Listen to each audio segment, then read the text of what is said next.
Театрға барғанбыз, ең бақытты шығармыз деп, барлық осы жаннанбыз.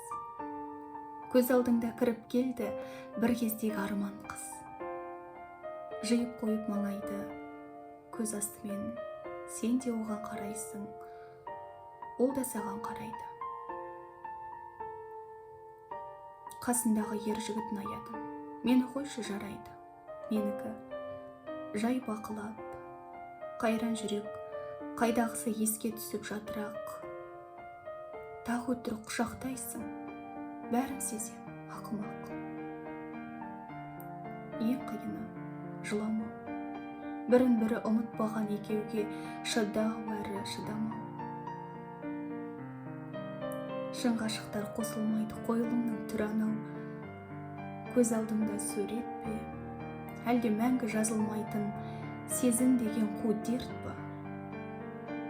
Екі ғашық сендер болсам, мен кіммін?